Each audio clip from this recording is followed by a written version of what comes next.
یہ سوالی آیت ہے، یہ جوابی آیت ہے، یہ محکم آیت ہے، یہ متشابہ آیت ہے. غار میں وہ آیت آئی، بستر پہ یہ آیت آئی، حجرے میں وہ آیت آئی، میدان میں یہ آیت آئی، ہجرت سے پہلے یہ آیت آئی، ہجرت کے بعد وہ آیت آئی، رزم میں یہ آیت آئی، بزم میں وہ آیت آئی، سجدے میں یہ آیت آئی، فرادہ میں یہ آیت آئی، جماعت میں یہ آیت آئی. یوں 23 برس میں 6666 آیتیں آئی. کیوں قرآن کے خلاف بول رہے ہو؟ اللہ فرماتا ہے 23 برس میں ہم نے قرآن نازل نہیں کیا، ایک رات میں نازل کیا. توجہ ہے نا؟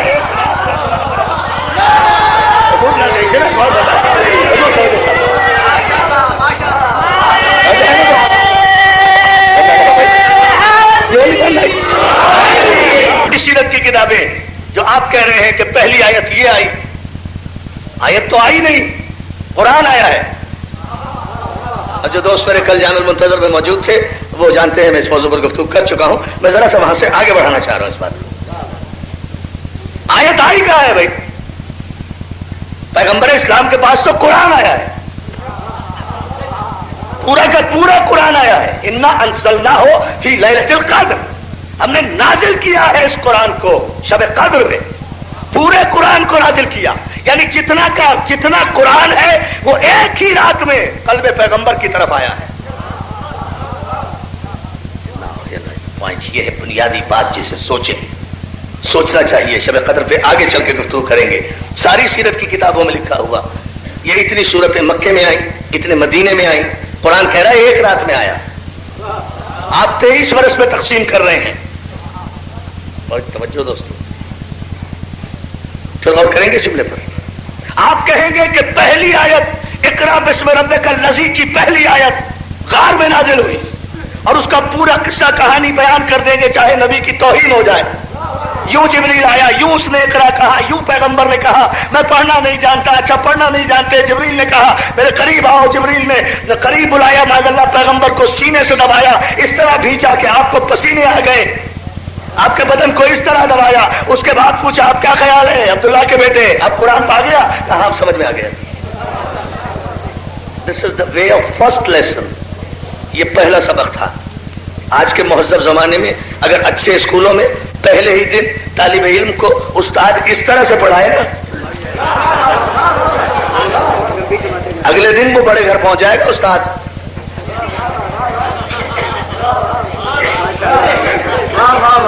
توجہ کریں گے آپ اس جملے پر؟ دیکھیں تاریخی بات کہہ رہا ہوں آپ کی خدمت میں، اگر آپ نے توجہ فرما لی.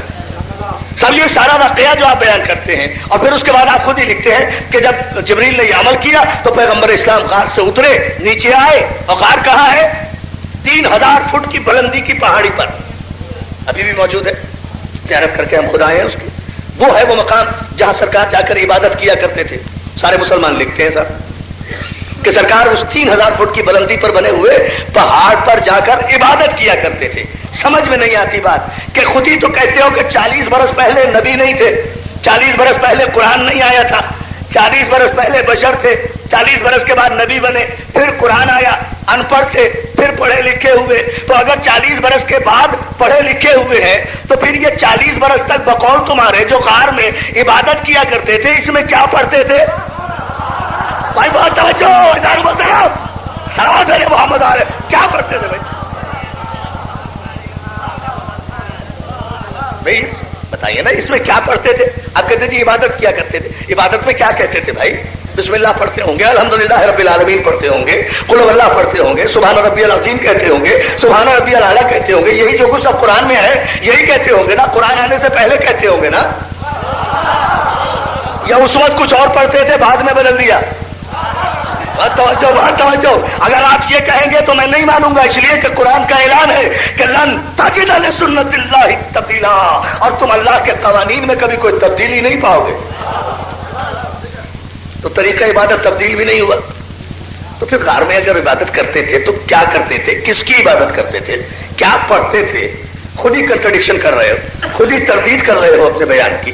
اور پھر پیغمبر اسلام نیچے تشریف لائے 3000 فٹ کی بلندی سے، اور وہاں سے بڑی توجہ دوستوں اس جملے پر سب نے لکھا ہے متفقہ، تشریف لائے. اور وہاں سے آنے کے بعد پیغمبر اسلام سیدھے آئے ہیں ام المومنین جناب خدیجۃ الکبریٰ کے گھر.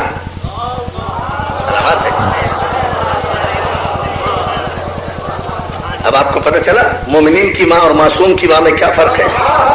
جناب خدیجہ الکبریٰ صرف ام المومنین ہی نہیں ہے، ام المعصومین بھی ہے. بس ام المومنین میں اور ام المعصومین میں یہی فرق ہے کہ ام المومنین کی عزت کے لیے لفظ رضی اللہ لگانا پڑتا ہے، اور ام المعصومین کا نام آئے تو مومن کی زبان پہ درود آ جاتا ہے. توجہ ہے نا؟ یا علی یا علی یا علی، صلوات دے محمد علیہ محمد. اللہ آپ کو سلامت رکھے. بہت شکر گزار آپ کی توجہ پر. لیکن ذرا سا سارے اہل علم آپ حضرات یہاں تشریف رکھتے ہیں تو اسے ایک مرحلے پر ہم اور توجہ فرما لیں کہ پیغمبر اسلام تشریف لائے، سیدھے آئے کہاں؟ جناب خدیجہ الکبریٰ کے گھر آئے نا، اور تو کہیں نہیں رکے. دیکھ لو، سوچ لو. یا علی یار، بڑی توجہ دوستو. اور تو کہیں نہیں رکے نا، راستے میں عزیزوں کے یہاں، رشتہ داروں کے یہاں، دوستوں کے یہاں، یاروں کے یہاں، کہیں کسی گھر پہ رکے تو نہیں نا. پہلی وحی آنے کے بعد غار سے اتر کر سیدھے جناب ام المومنین ام المعصومین خدیجہ الکبریٰ کے گھر آئے ہیں نا، سیدھے فاطمہ کی ماں کے پاس آئے ہیں نا، سیدھے فاطمہ کی ماں پہلی وحی وصول کر کے سیدھے فاطمہ زہرا کی ماں کے پاس آئے ہیں نا، اور آ کر بیان کیا ہے. ابھی تک میں مسلمانوں کی روایت بیان کر رہا ہوں، اپنا استدلال بعد میں دوں گا. آئے، آ کر بیان کیا، یہ کیفیت ہوئی ہے، یوں فرشتہ آیا ہے، یوں اس نے اقرا کہا ہے، یوں میں نے کہا، یہ اس نے جواب دیا، یہ اس نے عمل کیا. تو یہ سارا اسٹیٹمنٹ، سارا بیان جو پیغمبر دے رہے ہیں یہ جناب خدیجہ الکبریٰ سے دے رہے ہیں نا. بہت توجہ اظہار محترم. یہ سارا بیان جناب خدیجہ الکبریٰ کیا کہتی ہے؟ بے ساختہ کہتی ہے، مبارک ہو، میں تصدیق کرتی ہوں کہ آپ اللہ کے رسول ہیں. مبارک ہو، میں تصدیق کرتی ہوں کہ آپ اللہ کے رسول ہیں. سب سے پہلی گواہی جناب خدیجہ الکبریٰ نے رسالت کی تھی. اگر آپ اسے سیاسی بات نہ سمجھیں تو میں شرعی طور پر یہ جملہ کہنا چاہتا ہوں، اے عورتوں کو کمتر درجے پر سمجھنے والوں اور ان کی گواہیوں کو تسلیم نہ کرنے والوں، تمہارے رسول کی آخری رسالت کی پہلی گواہ کوئی مرد نہیں ہے، عورت ہے. اس پر ساری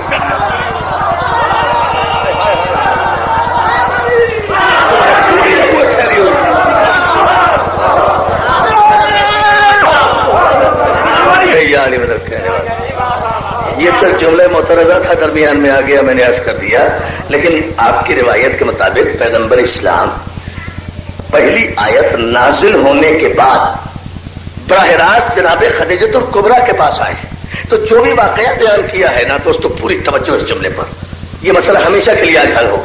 جو بھی واقعہ بیان کیا ہے سرکار رسالت مآب نے، وہ کسی مرد سے بیان نہیں کیا، کسی محلے والے سے بیان نہیں کیا، کسی اپنے پرائے سے بیان نہیں کیا، براہ راست صرف جناب خدیجہ الکبریٰ سے بیان کیا ہے.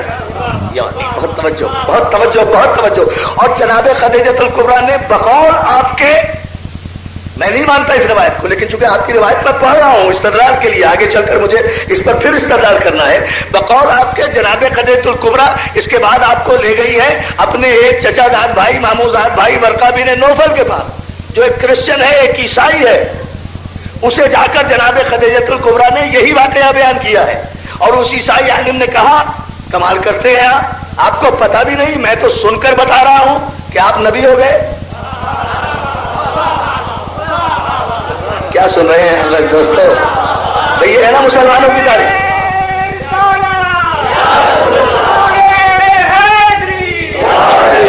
بھائی ورقہ کیا کہتا ہے؟ ورقہ بن نوفل نے یہی کہا نا کہ آپ کو مبارک ہو، آپ تو نبی ہو گئے ہیں. یہ وہی علامتیں ہیں جو میں نے توریت میں، زبور میں، انجیل میں پڑھی ہے. یہ وہ انجیل کا عالم تھا نا، یہ میں نے اسی میں یہ نشانیاں پڑھی ہے. آپ رسول ہو گئے ہیں. اب ذرا دیر یہاں ٹھہر کر میں ملت اسلامیہ کے ٹھیکیداروں سے یہ پوچھنا چاہتا ہوں کہ یا تو بند کر دو ان سیرت کی کتابوں کو، یا شرمندہ ہونے سے بچاؤ اور رسالت کو عیسائیوں سے. اگر کل اٹھ کر کوئی عیسائی تم سے یہ سوال کر دے کہ تم کیسے کہتے ہو کہ تمہارا رسول سارے انبیاء سے افضل ہے، ہمارے عیسیٰ سے کہاں افضل ہے؟ اس لیے کہ ہمارے عیسیٰ کا ایک امتی تمہارے رسول کو خبر دے رہا ہے کہ وہ رسول بن گیا. تمہارے نبی کو تو پتہ بھی نہیں تھا کہ کون آیا تھا، کیا لایا.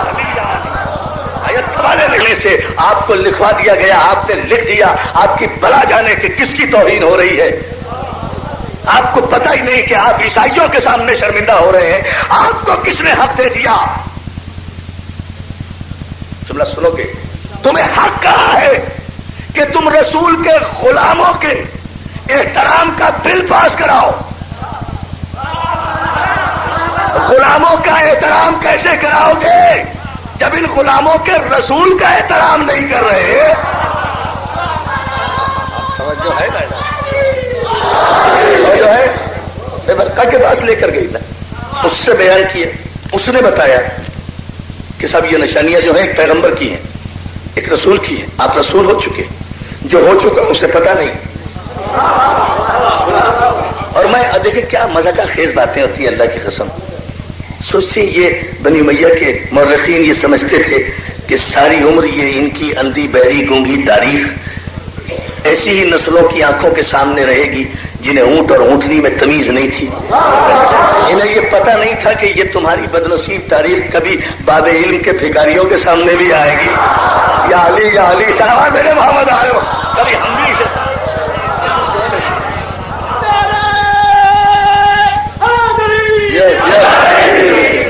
سب تدبر کریں۔ سارے مسلمان بھائیوں کو میں دعوت دے رہا ہوں، کوئی علی کی خلافت نہیں پڑھ رہا جو کسی کو زحمت ہوگی، نبی کی نبوت پر بات کر رہا ہوں، اس لیے کہ کائنات کی عزت کا نام ہے میرے نبی کی عزت۔ سارے بے عزتوں کو عزتیں نصیب ہوئی ہیں، کوئی عزت دار نہیں تھا عرب میں، سب بے عزت تھے، بے نام و نسب تھے، کسی کے شجرے کا بھی پتہ نہیں تھا، کوئی چوتیاں گاڑتا تھا، کوئی کپڑا بیچتا تھا، کوئی چمڑے کا تاجر تھا، کوئی شراب پلاتا تھا، یہ تو کاروبار حیات تھے۔ کس تاریخ کی بات کر رہے ہو؟ توجہ ہے دوستو، کس تاریخ کی ہم سے باتیں کر رہے ہو؟ کس اٹھا کر دیکھو ہسٹری آف سارسنس، اٹھا کر دیکھو history of Islam, justice Tariq Amir Ali, مسلم اور غیر مسلم مفکرین کی تاریخیں اٹھا کر دیکھو، decline and fall of the Roman empire اٹھا کر دیکھو، جزیرہ نما عرب کی تاریخ اٹھا کر دیکھو، اس گلف کی تاریخ اٹھا کر دیکھو جس کی جانب، جس کے ریال کی جانب سجدے کر کر کے ان کا حق نمک ادا کر کے یہاں تم مسلمانوں میں انتشار پیدا کر رہے ہو۔ کوئی صاحب عزت نہیں تھا، سب بے عزت لوگ تھے۔ فاطمہ کے باپ کی جوتیوں کے صدقے میں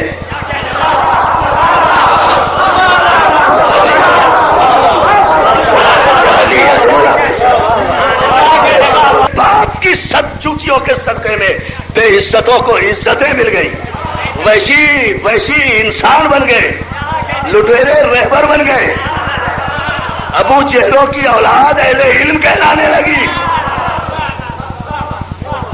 ابو جہلوں کی اولاد اہل علم کہلانے لگی، بے عزتوں کو عزتیں نصیب ہو گئی، کافر مسلمان ہو گئے، بت پرست توحید پرست ہو گئے۔ کس کا صدقہ ہے؟ محمد عربی کی نالین کا صدقہ ہے۔ نالین صلوات بھیج دینا عظمت محمد جو ہے اس نبی کی، اس نبی ہی کی سوچو، غور کرو، خود تدبر کرو۔ تمہیں سمجھا رہے ہیں کہ اس نبی ہی کی عزت اور وقار اگر باقی نہیں ہے تو پھر کس بے نام و نسب کی عزت کراؤ گے؟ زبردستی تو عزتیں نہیں ہوا کرتی، ڈنڈے سے عزتیں نہیں ہوا کرتی، اقتدار کے زور پر عزتیں نہیں ہوا کرتی، تلوار کے زور پر عزتیں، تلوار کے زور پہ آپ سر تو جھکا سکتے ہیں، دل نہیں جھکا سکتے۔ اور یہ احترام کے بل اور قانون پاس کرنے کی وہی باتیں کر رہے ہیں جو گلٹی کانشیس ہیں، جانتے ہیں کہ جن کا ہم احترام کرانا چاہتے ہیں ان کا احترام کوئی دل سے تو کرے گا نہیں، لاؤ ڈنڈے اور بل کے ذریعے سے سر جھکا لو۔ توجہ ہے نا؟ اسمبلی میں پاس کرا لو بھئی، ایسی اسمبلیوں سے قانون پاس کرانے کا فائدہ کیا ہے جن اسمبلیوں کے اپنے احترام کی کوئی سند نہیں ہے، آج ہے کل ٹوٹ گئی۔ توجہ ہے محترم، حکومتیں آتی رہتی ہیں، اسمبلیاں ٹوٹتی رہتی ہیں، تخت الٹتے رہتے ہیں، تاج پلٹتے رہتے ہیں، قانون بگڑتے رہتے ہیں، بل اپنے اپنے بلوں میں داخل ہوتے رہتے ہیں، حکومتیں اور گردش دورہ کی نظر ہو جاتی ہے، بڑی بڑی سلطنتیں، بنی امیہ کے تخت الٹ گئے، بنی عباس کے تاج لوٹ گئے، خزانے خالی ہو گئے، ریال کی دولتیں بھی ختم ہو جائے گی، درہم و دینار کی حکومتیں بھی ختم ہو جائے گی۔ بڑے بڑے اس دور کے بنی امیہ کے دانشکدوں سے لے کر، اس دور کے بنی امیہ کے گواشتوں سے لے کر اس دور کے ابن سعد تک کے لوگ، سنے میرا یہ جملہ، بڑے بڑے تخت الٹے، بڑے بڑے تاج تاراج ہو گئے، بڑی بڑی حکومتیں ختم ہو گئی، سب نے تلوار کے ذریعے اپنے اپنے آپ کو منوانا چاہا، مگر ادھر تخت الٹا، ادھر تاج لوٹا، ادھر خزانہ ختم ہوا، ادھر بادشاہ اپنی قبر کے جہنم میں پہنچا، ادھر عوام کا بزور طاقت جھکا ہوا سر دوبارہ اٹھ گیا۔ لیکن جن کے خلاف انہوں نے تخت و تاج سجایا تھا، اٹھا کر دیکھو تاریخ کہ وہ علی کل بھی علی تھا، آج بھی علی ہے۔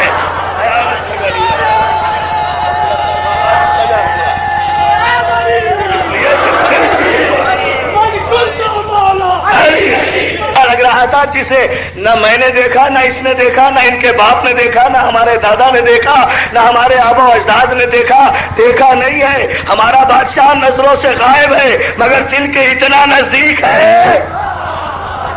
توجہ ہے نا جان محترم، یہ ہے دل کی حکمرانی، یہ علی کی وہ محبت ہے جو اقتدار کے سنگھاسن کے ذریعے سے یا تلوار کی آگ کے ذریعے سے سروں کو نہیں جھکاتی۔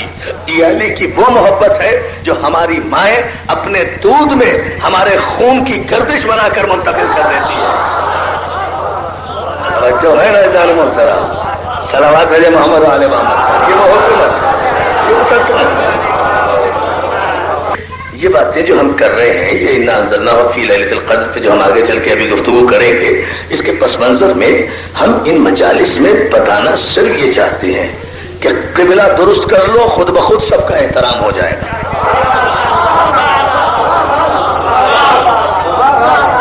قبلہ درست کر لو، وہ عبادت نہیں ہوتی جس کا قبلہ ہی درست نہ ہو۔ غور نہیں کیا جب بھائی 2 رکعت نماز نہیں پڑھ سکتے اگر ذرا سا جا نماز قبلہ رخ سے ادھر ہو جائے، ایک لمحے کے لیے ادھر ہو جائے، چاہے وضو کر لیا، قیام کر لیا، قعود کر لیا، سجدہ کر لیا، آیتیں پڑھ لی، سب کچھ کر لیا، لیکن اگر قبلے سے ذرا سا بھی ہٹا، سرے منہ بھی ہٹا، ساری عبادت گئی۔ نہیں سوچا اپنے جملے پر، ساری عبادت اتنی سی بات پر چلی جاتی ہے، حالانکہ سارے ارکان عبادت آپ ادا کرتے ہیں، لیکن ذرا سا قبلے سے ذرا سا بھی ادھر ہوا۔ کیوں بھائی؟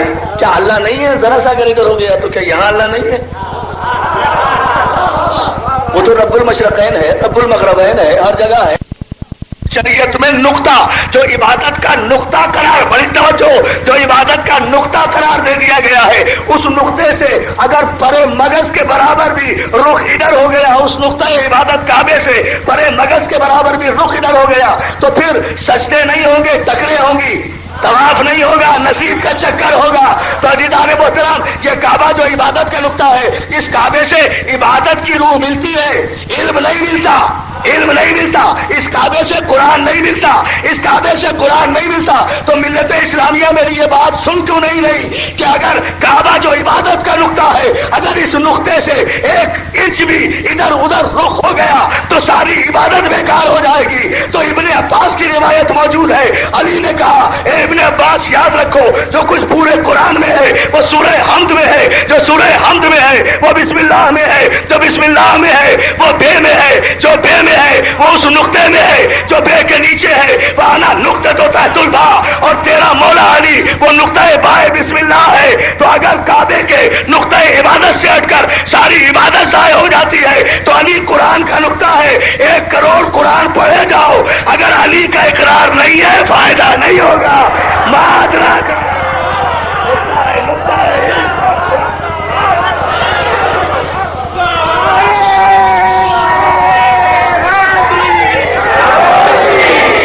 آپ کو بتا دیں، نوجوان دوست خاص طور سے نوٹ کریں،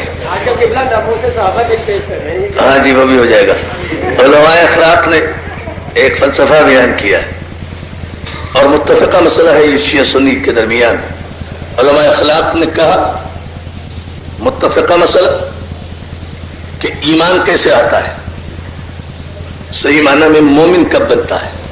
تو علماء اخلاق نے طے کیا، توجہ رکھنا ہے جملے پر، ایمان علماء اخلاق کہتے ہیں نہ کلمہ پڑھنے سے آتا ہے، نہ نمازیں پڑھنے سے آتا ہے، نہ سجدہ کرنے سے آتا ہے، اس لیے کہ کلمہ پڑھنے، نمازیں پڑھنے، سجدہ کرنے سے اگر ایمان آتا تو سورہ منافقون قرآن میں نہ آتا۔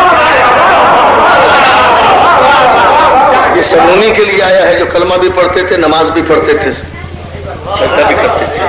تو یہ تو طے ہو گیا کہ یہ ذرائع نہیں ہیں ایمان لانے کے، ان ذریعوں سے ایمان نہیں آتا۔ تو علماء نے متفقہ طور پر شیعہ سنی سارے علماء نے، عزیزان محترم، بالاتفاق یہ لکھا کہ ایمان کی نشانی یہ ہے کہ علم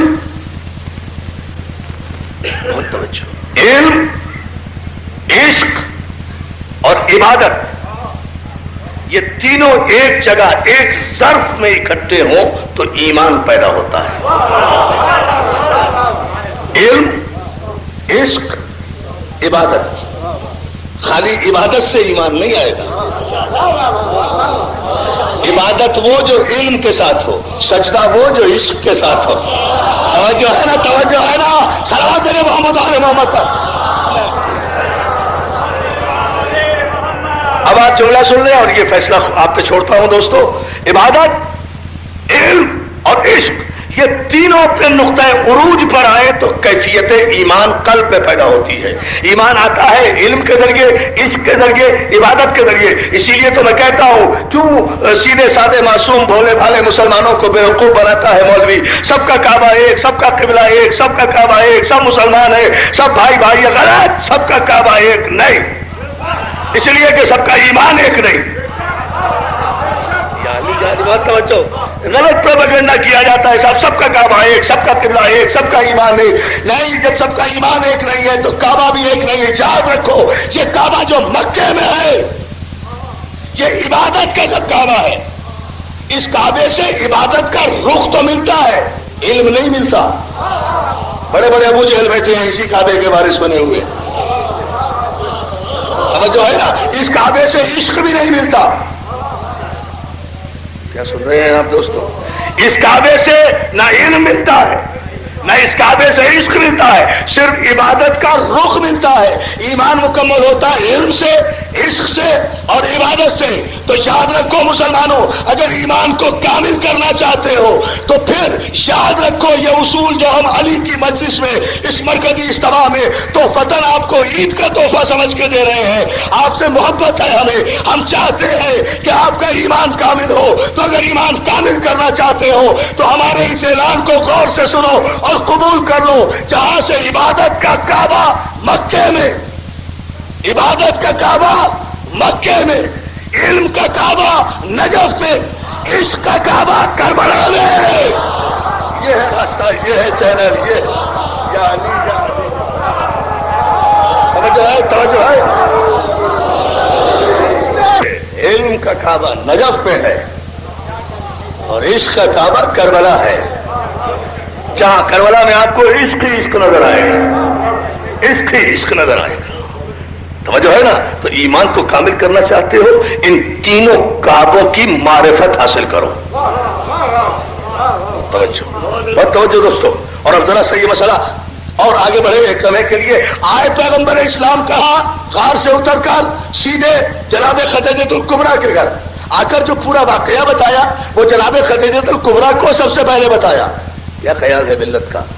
ملت نے چاہے وہ ابن ہشام ہو یا ابن عربی ہو یا ابن خلدون ہو، ایک تو یہ ابن نے تنگ کر دیا. ساری تاریخ اسلام کا بیڑا غرق ان ابنوں نے کیا ہے.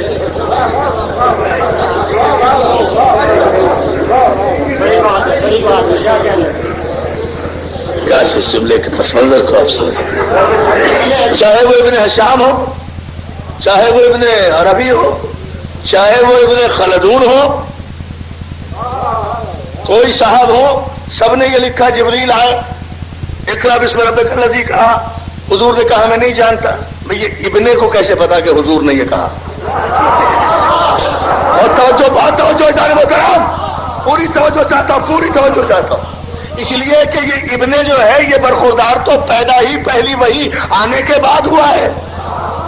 وہاں غار میں تو کوئی تھرڈ پرسن ہے ہی نہیں. بہت بڑا مسئلہ حل ہو رہا ہے اگر آپ غور فرما لیں. وہاں غار میں جہاں حضور عبادت کر رہے ہیں وہاں تو کوئی تیسرا آدمی ہے ہی نہیں. بھائی سرکار عبادت کر رہے ہیں بس، کوئی نہیں ہے وہاں. حضور اکیلے ہیں. جبریل آتا ہے. ابنے کو کیسے پتا چلا کہ کب جبریل آئے؟ اس نے اقرا کہا. ابنے نے کب سنا کہ اس نے کہا کہ اچھا نہیں پڑھنا آتا تو ادھر آؤ. ابن دیکھ رہا تھا وہاں کھڑا، فوٹوگرافی کر رہا تھا.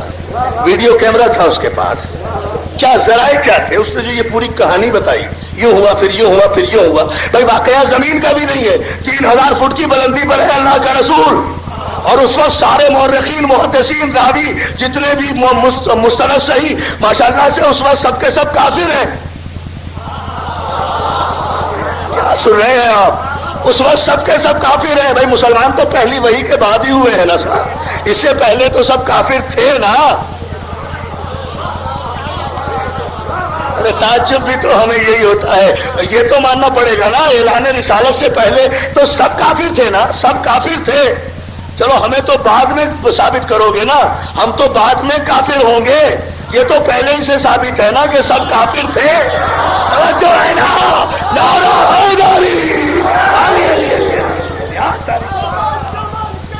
فرائے نہیں ہے نا، یہ تو بہت کلیئر کچے بہت واضح ہے نا، اس میں تو کوئی ایسا مسئلہ نہیں ہے. تو اس وقت تو سب کافر تھے، بعد میں مسلمان ہوئے نا. ٹھیک ہے، تو جب اس وقت سب کافر تھے، جب پہلی وحی آ رہی تھی، تو کسی کو حق کیا پہنچتا ہے کہ وہ پہلی وحی کے بارے میں لکھے؟ پہلی وحی کیسے آئی، کس طرح آئی، کون لایا، کیا ہوا، یہ بیان کرنے کا حق تو اس دھرتی کے کسی بھی کافر کو ہے ہی نہیں. یہ تو صرف یا رسول بتائیں گے کہ جبریل کیسے آیا، اس نے کیا کہا، اس نے کیا کیا، یا رسول بتائے یا مادر بطول بتائے. بہت توجہ محترم، پہلی وحی کی گواہی کوئی نہیں دے سکتا، یا رسول بیان کریں گے یا جناب خدیجۃ الکبریٰ بیان کریں گی، اس لیے کہ پورا واقعہ پیغمبر میں آ کر محلے میں کسی کو نہیں بتایا، خدیجۃ الکبریٰ سے بتایا ہے. میں کسی راوی کی روایت کو نہیں مانتا. ہاں اگر فاطمہ کی ماں نے کوئی بیان دیا ہو تو وہ میرے سامنے پیش کر. توجہ ہے نا دار محترم؟ صلوات میرے محمد علی محمد. توجہ ہے دوست شاکر بھائی؟ می صاحب توجہ چاہوں گا آپ سارے دوستوں کی اس مسئلے پر. یہ مقام فکر ہے یا نہیں، اس پر غور کیوں نہیں کرتا زمانہ، تدبر کیوں نہیں کرتا، تفکر کیوں نہیں کرتا؟ پہلی وحی سے آپ موقع کے گواہی نہیں ہے، آپ آئی وٹنس ہی نہیں ہے. میرے بھائی شاکر علی رضوی صاحب آئی وٹنس پر زیادہ زور دیتے ہیں نا. گواہ وہی معتبر ہوگا نا جو عینی ہو، اور جو ہے نا گواہ وہی ہوگا نا معتبر جو عینی ہو، آئی وٹنس. آپ موقع پہ ہے ہی نہیں. آپ تو اس وقت پتہ نہیں یہ جملہ کون سمجھے گا، آپ تو اس وقت میری جان بین المائے والتین تھے.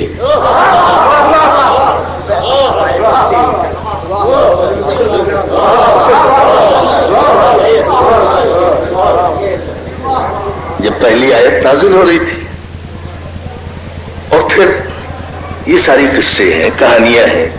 کہاں پہلی آیت نازل ہوئی، کہاں قرآن نے کہا کہ یہ پہلی آیت ہم بھیج رہے ہیں؟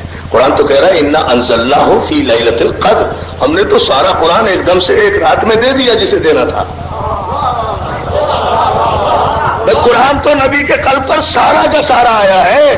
یہ پارا پارا کس خوشی میں کر دیا آپ نے؟ اور جو ہے نا جان محترم صلوات محمد علی محمد پر سارا کا سارا قرآن. اور میں کلاس کر رہا تھا جامع المنتظر میں، میرے بہت سے دوست یہاں موجود ہیں، میں نے کہا تھا کہ قرآن خود انڈورس کر رہا ہے کہ تو سورہ انا انزلنا میں انا انزلناہ فی لیلۃ القدر، یہ قرآن سارا کا سارا شب قدر میں آیا. اور کس کے پاس آیا یہ بھی قرآن نے بتایا سورہ الرحمن میں، الرحمن علم القرآن خلق الانسان علمہ البیان. رحمان وہ ہے کہ جس نے سارا علم قرآن دیا پھر انسان کو پیدا کیا. اللہ تو کہہ رہا ہے میں نے پیدا کرنے سے پہلے محمد کو علم قرآن دیا، آپ 40 برس کے بعد آیت بھیج رہے ہیں. توجہ ہے اللہ محترم، صلوات بھیجنا محمد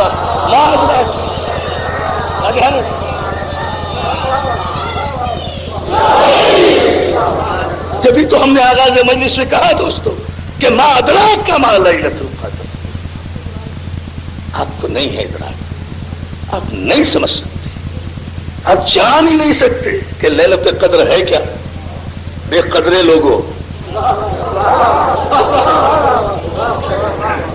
تمہیں کیا پتا کہ شب قدر کیا ہے؟ قرآن نے اسی لیے کہہ دیا تمہیں نہیں پتا، تمہیں پتہ ہی نہیں چل سکتا شب قدر ہے کیا. تمہیں شب قدر کا پتہ ہوتا تو کم از کم یہ 1000 کتابیں نہ بھر دیتے تم. یہ پہلی آیت آئی، یہ مکے میں آئی، یہ مدینے میں آئی، یہ 10 سال پہلے آئی، یہ 7ویں سال آئی، یہ 8ویں سال آئی. قرآن تو سارا ایک ہی رات میں آیا. 8ویں 10ویں سال کیا مطلب؟ سلامات بھیجیے، سلامات بھیجیے.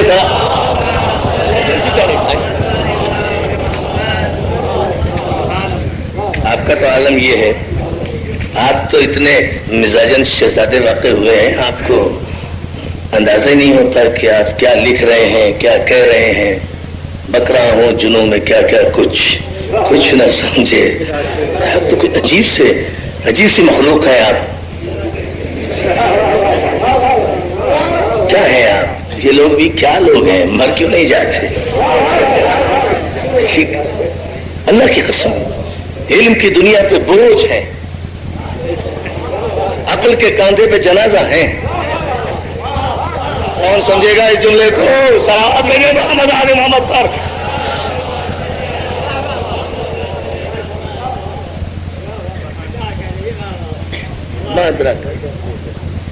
مادرک ما لیلۃ القدر. تم نہیں سمجھ سکتے، تمہیں ادراک ہو ہی نہیں سکتا. And definitely not. میں بھی تصدیق کرتا ہوں، میرا بھی ایمان یہی ہے. قرآن نے بالکل صحیح کہا ہے. یہ دنیا نہیں سمجھ سکتی کہ شب قدر ہے کیا، یہ سمجھ ہی نہیں سکتے، اس لیے کہ یہ وہاں تک پہنچ ہی نہیں سکتے جہاں شب قدر ہے. یہ تو وہ جزیرہ خضرا ہے جہاں تک یہ رسائی نہیں ہے کسی کو. دوستو جاگو بیدار ہو کر سنو جو میں جملہ کہہ رہا ہوں. یہ تو وہ جزیرہ خضرا ہے کہ جہاں تک عام انسان کی، نجس انسان کی، ناپاک انسان کی رسائی نہیں ہو سکتی، پہنچ نہیں سکتے. اس لیے کہ یہ بھی قرآن نے پابندی لگائی ہوئی ہے، نجس انسان آ ہی نہیں سکتا. انما یرید اللہ لیذھب عنکم الرجس اہل البیت ویطہرکم تطہیرا.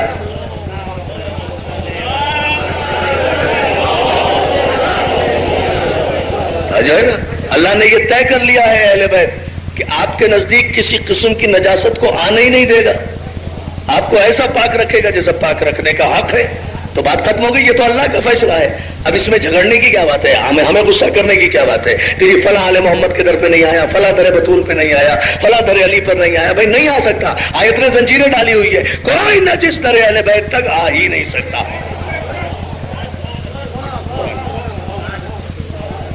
اور جب وہاں تک نہیں آ سکتے تو شب قدر کہاں ملے گی؟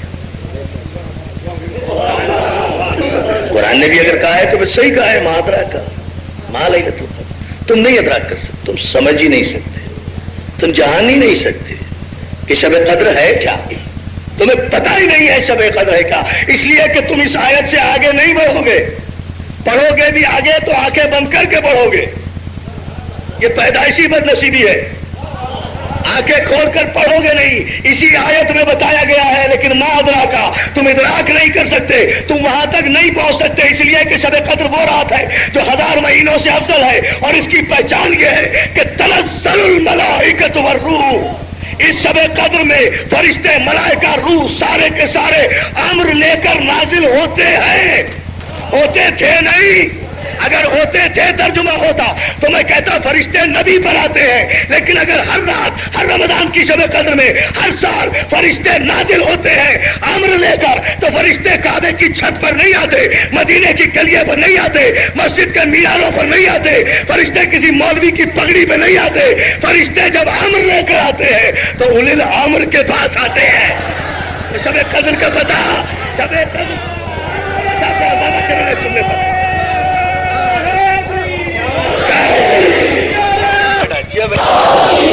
یاد رکھو 6666 آیتیں بکھر جائے تو اللہ کی کتاب بنتی ہے. یہ کتاب سمٹ کر نقطے میں سما جائے تو ابو تراب بنتا ہے. یہ چپ رہے تو کتاب ہے، یہ بول اٹھے تو علی ہے.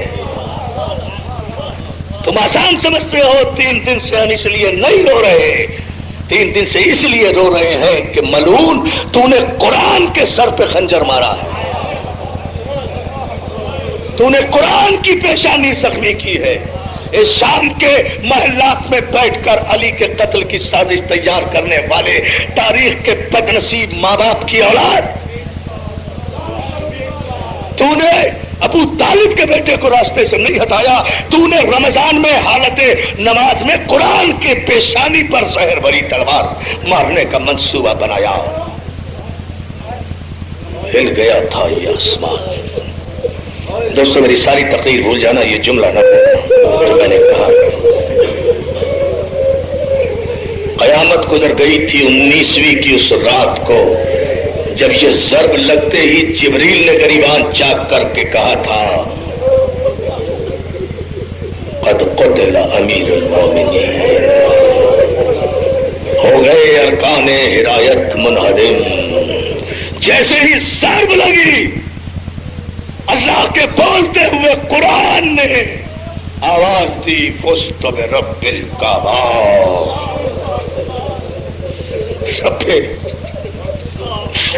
رب کعبہ کی قسم میں کامیاب ہو گیا. اور پیشانی سے جیسے ہی خون ابل کر مسلح عبادت پر آیا, علی نے بیٹھے بیٹھے پش سے کمر کا پٹکا کھولا, زخم کو پیشانی کے باندھا, اشارے سے کہا بیٹا حسن نماز مکمل کر. دوستو کبھی نہ کہا کرو غلط بولتے ہیں, غلط پڑھتے ہیں لوگ کہ جب علی کی شہادت کی اطلاع پہنچی تو جناب زینب و کلثوم نے حسن و حسین کو جگا کر کہا کہ دیکھو منادی ندا دے رہا ہے کہ بابا مسجد میں قتل ہو گئے. ارے اتنا بڑا الزام امام کے بیٹوں پہ مت لگایا کرو. نماز کا وقت اور حسن سوئے, نماز فجر ہو اور حسین سوئے, ناممکن ہے. 13 کے 13 بیٹے علی کے ساتھ موجود تھے مسجد میں. بیٹا حسن نماز پڑھاؤ. بیٹا ہم سے دوسرا سجدہ نہیں ہو سکا. حسن نے تو نماز پڑھا دی, لیکن حسین نے ایک جملہ کہا بابا بہت افسوس ہے آپ کو اس کا کہ آپ سے دوسرا سجدہ نہیں ہو سکا. اس ملعون نے سر مار کر آپ کو دوسرا سجدہ نہیں کرنے دیا. بابا میں تیرا بیٹا حسین ہوں, تیرے خون کی قسم کھا رہا ہوں اس محراب مسجد کوفہ میں کہ تیرے اس سجدے کو ادا کرنے کے لیے کربلا کی تپتی ہوئی زمین پر عصر عاشور حسین جو تیروں کے مسلح پر سجدہ ادا کرے گا. بابا میرا سر سجدے میں تو جائے گا لیکن سجدے سے واپس نہیں اٹھے گا. سمر اٹھا کر لے جائے تو لے جائے. جزاک اللہ. ایک سجدہ, علامہ رشید ترابی نے کیا خوبصورت شعر کہا, سنتے جاؤ. ایک سجدہ علی کا باقی تھا, ختم کرتی حسین نے وہ نماز. زخمی بابا کو لیے ہوئے 4 دن سے رو رہے ہو نا مسلسل ازادارو, 4 دن سے رو رہے ہو نا, چھوٹے بڑے بوڑھے مائیں بہنیں یہ سب آئی ہوئی ہے تحت نظر, 4 دن سے ماتم کر رہی ہے. تھکے نہیں, تھکنا نہیں, اس لیے کہ تم روزے بھی رکھ رہی ہوگی مگر افطار بھی ہو رہا ہوگا. میری ماں بہنوں تمہیں افطار کرانے والے بھی ہوں گے. خدا کی قسم میری آنکھیں پھوٹ جائے, میں نے تاریخ میں کہیں نہیں پڑھا کہ جب سے زینب کے بابا کو ضرب لگی ہے اس وقت سے آج تک بطول کی بیٹیوں کا روزہ کس نے افطار کرایا. کسی تاریخ میں مجھے نظر نہیں آیا. کون تھا جو زینب کو سہارا دے رہا. ارے بیٹیاں تڑپ رہی ہے, زخمی بابا کو لیے ہوئے علی کے 13 بیٹے مسجد سے گھر کی طرف چلے, نمازی روتے ہوئے, ادادار ماتم کرتے ہوئے, روزے دار سروں پہ خاک ڈالے ہوئے اپنے مولا کے پیچھے پیچھے جا رہے ہیں کہ ایک مرتبہ تم نہ سنو گے, ایک مرتبہ حسن کا کاندھا دبایا ہے علی نے. بیٹا حسن, جی بابا. بیٹا ان نمازیوں سے کہہ دو راستے سے واپس چلے جائیں. سمجھ گئے سمجھ گئے سمجھ گئے تو آنسو نہ رو, خود رو. بیٹا ان سے کہہ دو. بابا حسن کہتے بابا یہ آپ کے نمازی ہیں, بابا یہ عزادار ہے, بابا یہ روزے دار ہے, اچھا معلوم نہیں ہوتا کہ انہیں راستے سے واپس کر دیا جائے. بیٹا یہ نمازی ہے, یہ روزے دار ہے, میں نے مانا, مگر بیٹا ہے تو نہ محرم. میرے قتل کی خبر سن کر فاطمہ کی بیٹیاں دروازے پہ کھڑی رو رہی ہوں گی. ارے علی مر جائے گا اگر کوفے کے کسی نامحرم کے کانوں میں بطول کی بیٹیوں کی آوازیں چلی. ختم کرو. مولا تمہیں سلامت رکھے,